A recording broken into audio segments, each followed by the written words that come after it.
already seen the concept of energy.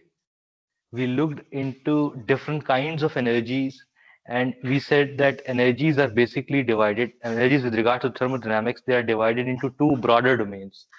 One is the macroscopic energy, which is associated with the kinetic and potential energy of the system overall. Where is your mask? But it is not meant for being in the pocket. All right. So the two terminologies or two broader categories of energy associated with the system. Number one is the macroscopic energy, which we said is basically the kinetic and potential energy of the system with regards to some outside reference.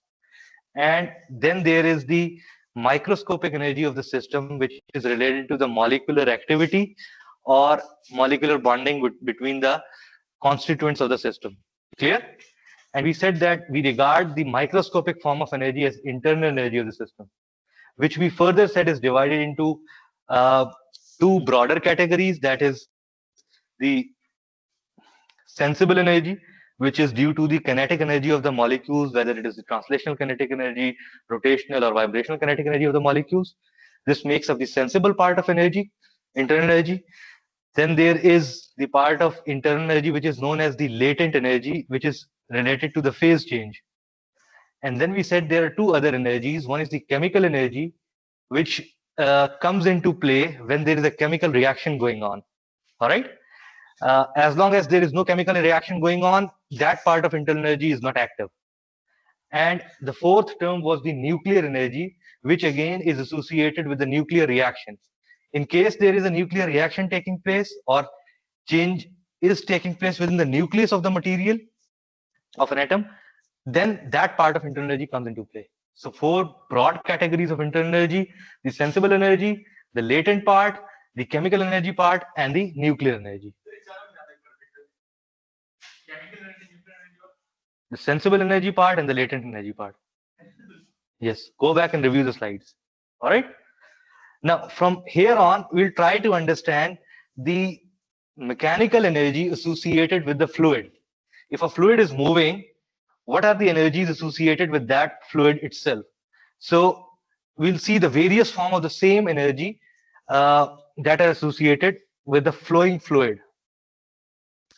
Mechanical energy, how do we define it? We define it that it is the form of energy that can be converted completely and directly to mechanical work by an ideal mechanical device such as an ideal turbine. All right. And we say that kinetic and potential energies are the essential part of mechanical energy. If a fluid is moving, the essential part of mechanical energy with that flowing fluid would be the kinetic and potential energy of the fluid. Clear? But there is an additional term. So these two energies, which is the kinetic energy and the potential energy, they are recognized form of mechanical energies. You already know that. The additional term, which is affiliated with the energy of a moving fluid in terms of per unit mass, is basically this term: pressure divided by the density. So per unit mass, if you are expressing V square over 2 is the kinetic energy, Gz represents the potential energy, and this additional part, which we'll see how is it affiliated with the energy of the flowing fluid, we'll see that it is pressure divided by the density of the fluid. We'll see a derivation for that. All right. This is expressed in per unit mass. If you have to express this energy in terms of rate, that means the rate of mechanical energy of the fluid, you basically has this E with the subscript of mechanical representing the mechanical energy, and a dot on top is basically representing the change in quantity with respect to time. That in thermodynamics, if you see a dot on top of a dimension, it means that you are expressing with regards to time. You are expressing the rate of something. Clear? So it is basically the total energy with regards to time, change in time, or the rate of mechanical energy per unit, rate of mechanical energy of a flowing fluid is basically the mass flow rate of the fluid. Again, mass flow rate is what? Kg per second multiplied by the mechanical energy of the fluid per unit mass. That means the energy which is in kilojoules divided by the mass of the system. So essentially you would have kilojoules per second as the rate of energy. Clear? Is this point clear? All right. When you have an incompressible flow, incompressible fluid means the density is not changing.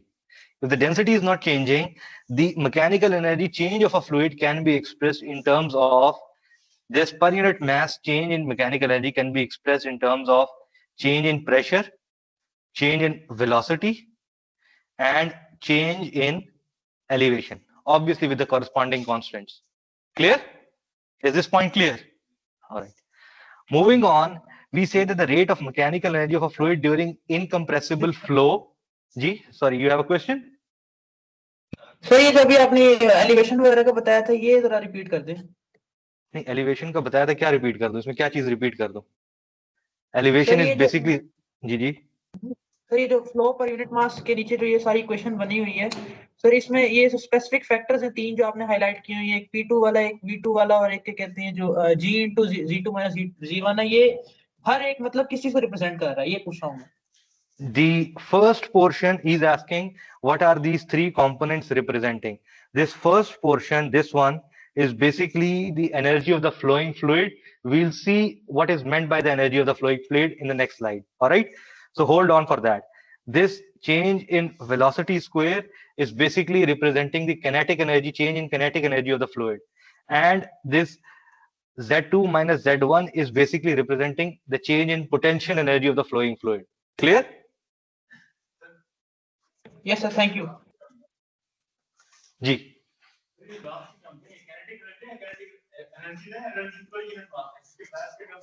per unit mass, yes, it is per unit mass, but it is essentially expressing kinetic form of energy and potential form of energy. All right. So the rate of mechanical energy change of fluid during incompressible flow can then be represented by, when you have to express the whole energy per unit time, what you'll do is that you will plug in this change in mechanical energy per unit mass into this equation, and you will get basically mass flow rate multiplied by the change in energy per unit mass. Clear enough? Is there any doubt? किसी को doubt है? All right. And this is basically expressed in kilowatts. That means energy per unit time, or kilojoules per second. Clear enough? All right. Now we'll try to understand what is the energy of the flowing fluid. We know that energy of the flowing fluid, or energy of the fluid due to its velocity, kinetic energy, energy of the fluid due to its height or change in elevation is due to potential energy. What is the energy of the flowing fluid? So let's assume you have this control volume. I'll highlight this control volume for you. So this is my control volume. All right. And we see in a control volume, there is mass that is being flowing through the control volume. So there is certain mass that is entering into the system, and there is certain mass that is leaving the system. Clear? All right. If I select a certain volume, which is outside this control volume, let's say I have this portion or this volume of the flowing material that I have taken out. All right.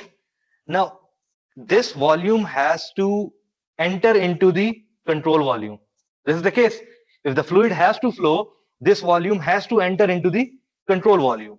And let's say this volume that I have taken has a volume of V, and the pressure within this region is P. Clear? Now, there has to be certain force that would push this fluid into the control volume.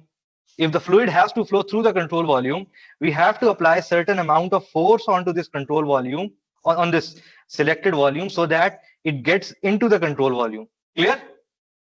Is this point clear? And we represent the force by letter F. So there is certain force that has to be applied onto the selected volume so that it moves into the control volume. And this force is to be applied where? On the cross-sectional area of the fluid. Throughout the cross-sectional area, you have to apply this force so that it moves into the system. Clear? All right.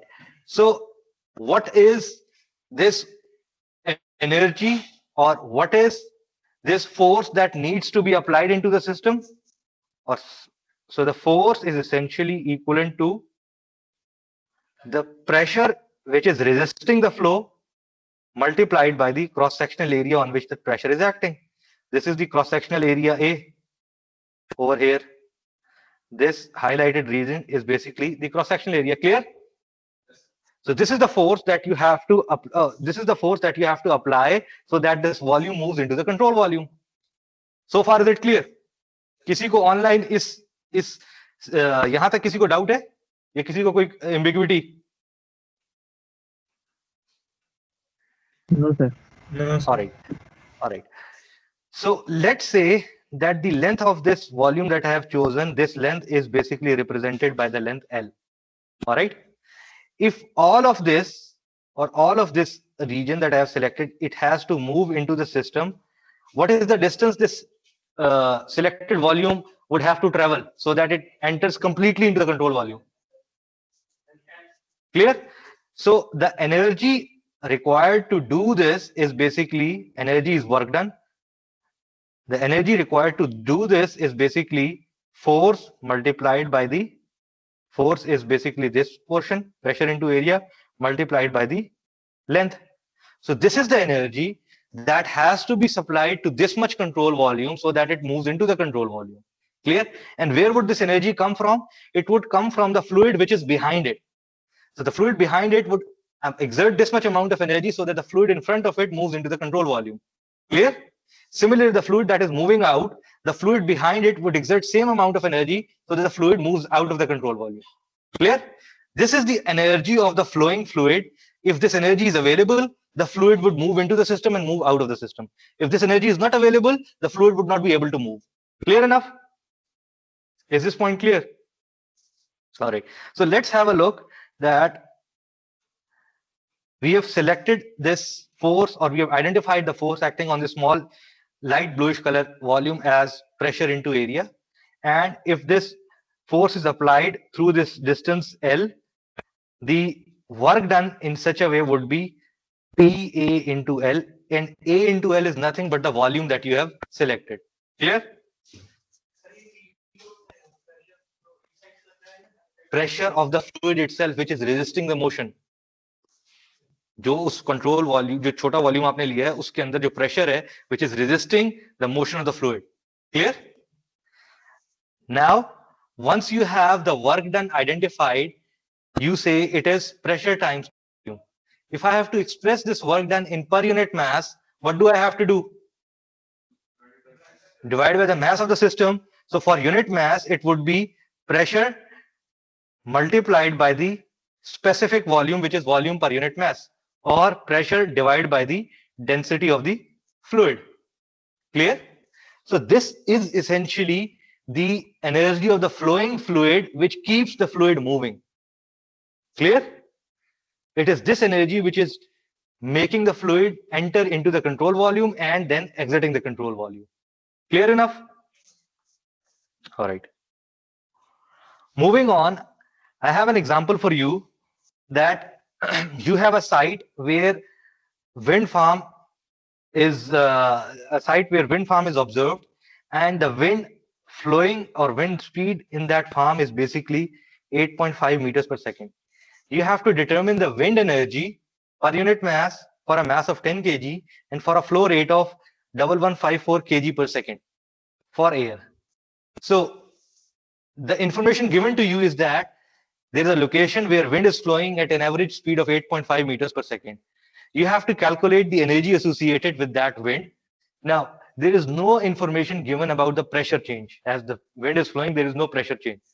So the fluid flow energy, which is related to the pressure change, is essentially not present or zero. since there is also no mention of the change in height of the fluid as it is flowing, you will assume that the potential energy change is also zero. So the only energy associated with this speed of wind would be the kinetic energy. And how do you calculate the kinetic energy? For per unit mass basis, v square over 2. So you will express the kinetic energy with small e, that is the total energy of this fluid is basically the small kinetic energy per unit mass, and it is v square divided by. Clear? Is this point clear? Then he says that you have to calculate for a mass of 10 kg. If you have a mass of 10 kg, you have to calculate the total energy. How do you calculate it? You know that the energy per unit mass is 36.1 joules per kg. So for a mass of 10 kg, the energy would be what? Definitely, you will multiply it by the mass. So when you multiply it by the mass, you have the total energy. Then he says that you have to express, or you have to find out the energy for the flow rate of 1154 kg per second. Now, when the flow rate is given, something is given with respect to time, mass flow rate is given with respect to time, you'll find out the energy also with respect to time. That means you have to find out the energy which is kilojoules per second. Is it clear? So how do I do that? I basically multiply the mass flow rate with the energy per unit mass. If I multiply the mass flow rate given to me, which is essentially kgs per second, with the energy per unit mass, which is joules per kg, the mass would essentially cancel out, and I would have joules per second, or if I divide by 1000, I would have kilojoules per second, which is kilowatts. Clear enough?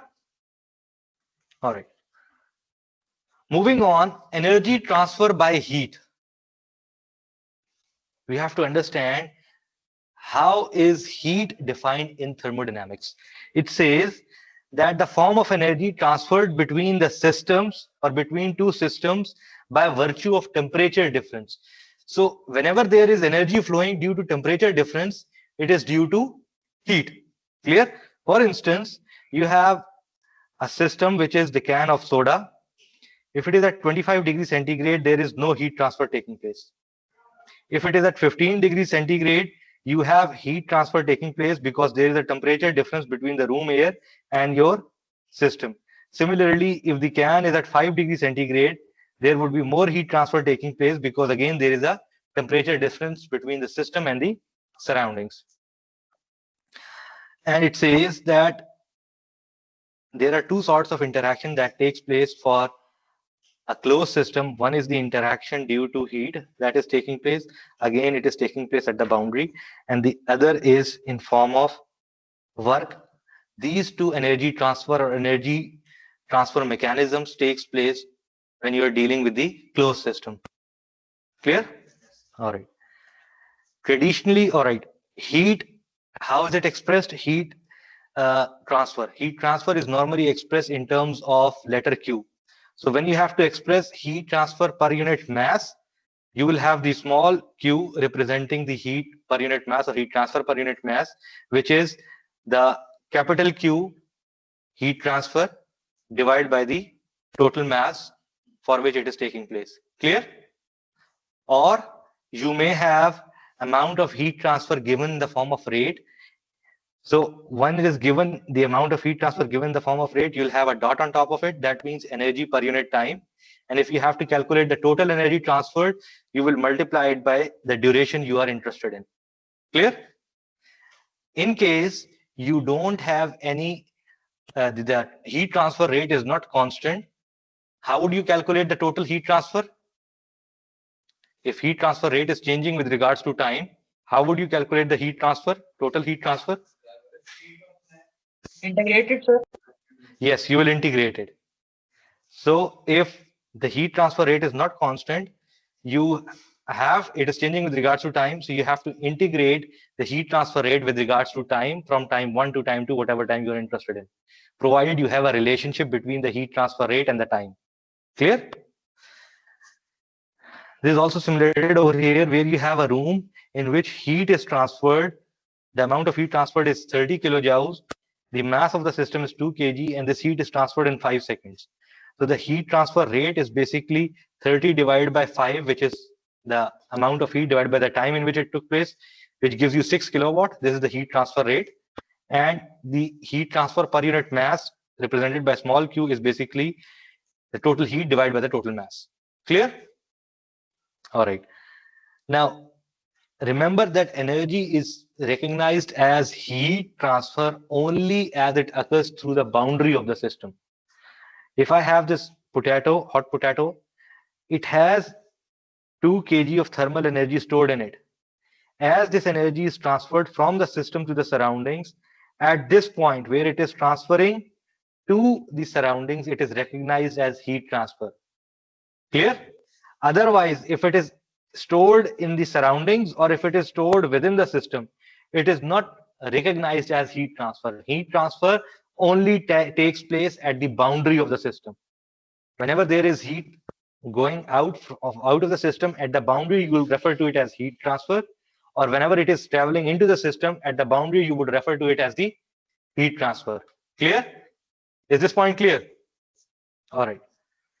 And an adiabatic system is a system in which essentially there is no heat entering into the system or leaving the system. So at the boundary, there is no transfer of heat. Clear? All right. Moving on, the historical understanding of heat was that it was a colorless, odorless, tasteless fluid that was poured from the hotter body to the colder body. Clear? It was recognized as the fluid. And the heat transfer was only understood to be that it is some fluid that gets transferred from hotter body to the colder body. That was the only perception of heat. But later on, this understanding was changed, and the kinetic theory said that it basically is molecules or balls that possess kinetic energy. Heat is defined as the molecules or balls, tiny balls having kinetic energy. Clear? And this was the original theory where the fluid, the colorless, odorless, tasteless, invisible fluid, which was termed as heat, was defined as caloric. This was later proved on to be wrong. Why? Because they say it is not the heat transfer only which could, or it's not only the movement of the fluid that would generate heat. If you rub your hands like this, mechanical work could also generate heat. There is no movement of the fluid that is taking place, or there is no transfer of fluid from hotter body to the colder body. Mechanical work could also generate heat. So this original definition, which was the caloric, or which was associated with the fluid movement of the fluid, invisible fluid, was proved to be wrong. The heat transfer mechanisms, broadly, you know that there are three mechanisms. One is conduction, in which the energy from more energetic particles is transferred to the adjacent particles which are having lesser energy. So if this atom is vibrating at a very high energy and this atom is not vibrating with high energy, this high vibration would ultimately translate it to this atom and this would move on throughout the solid. This is the way you define conduction. Convection is basically where both the conduction part is there and convection part is there. That means if you have this solid surface and atoms are vibrating in the surface, and if a fluid moves on top of it, this vibration within the solid would translate the energy to the fluid particles just next to the surface. And this energy would then be circulated throughout the fluid. Clear? And radiation basically involves the transfer of energy due to electromagnetic radiations. Energy transfer by work. Work is basically the force acting through a distance. That means a rising piston, a rotating shaft, an electric wire crossing the boundary of the system. They're all work interactions. Formally, the sign that is given generally is that heat transferred to a system or work done by a system are considered to be positive, and heat transfer from the system and work done on the system are considered to be negative. But this is a slightly confusing convention. What we'll do is that we'll stick to heat transferred to the system is Q in. We'll stick to the convention of in and out. into the system and out of the system. Heat flowing into the system is Q in. Work done on the system is basically work in. Work done by the system is work out. And similarly, heat moving out of the system is Q out. Clear? I'll show you. I'll show you. Work done per unit mass is what? Capital W divided by the mass. Clear? Power is basically work done per unit time. So if you have 30 kilojoules of work done in 5 seconds, your power is basically 6 kilowatts, all right, 6 kilojoules per second. Clear? Similarly, work per unit mass would be 15 kilojoules per kg. Clear? Now, the conventions that you will be using in your energy balance equations would be this. If heat is moving into the system, you will say it Q in. If heat is moving out of the system, you will represent it as Q out. If work is done on the system, you will say work in. If work is done by the system, you will say work out. Clear? This is the convention we'll stick to in our equations. We'll not stick to whether it is positive or negative. We'll stick to these conventions. All right? Heat versus work or heat work, both are recognized at the boundaries. This is a very important point, that both these interactions are recognized as the boundaries. Heat and work are boundary phenomena that take place at the boundary of the system. System possesses energy, but they do not possess heat or work. If I define the state of the system as state 1, it means that it has certain amount of energy at state 1, but it is not heat and work that could be defined at those states. All right? They take place or they result in the form of a process. Heat and work are basically related to the process. They are not related to the state of the system. So they have no meaning at state. Like you have a meaning of pressure or volume at a state. At a fixed state of a system, you have fixed pressure, fixed volume. But there is no fixed work at a state. All right? We'll see how. They are path functions. How? If I'm moving from state 1 to state 2, that means I'm moving from 2 meters cube to 5 meters cube. The change in volume is what? In both the cases, it is 3 meter cube if I move through process B or process A. In both the cases, it's 3 meter cube. That means volume is a state function. It is dependent upon the state. If I fix the state 1 and 2, the change in volume would always be the same. Clear? But this is not the condition with heat and work. Even if you have fixed the states, the way you perform the process would define the energy associated with it. That means for process A, the energy is 8 kilojoules, and for process B, the energy is 12 kilojoules. It would change with regards to the process. And that is the reason, normally when you express the state functions, the change in state functions, volume is a state function. If you want to express the change in volume, you express it with dV, change in volume. All right? But when you're talking about the process, change due to a process, that means work done as I move through process A. It is expressed in terms of inexact differentials. That is this way. Clear? Is this point clear? All right. So I'll stop over here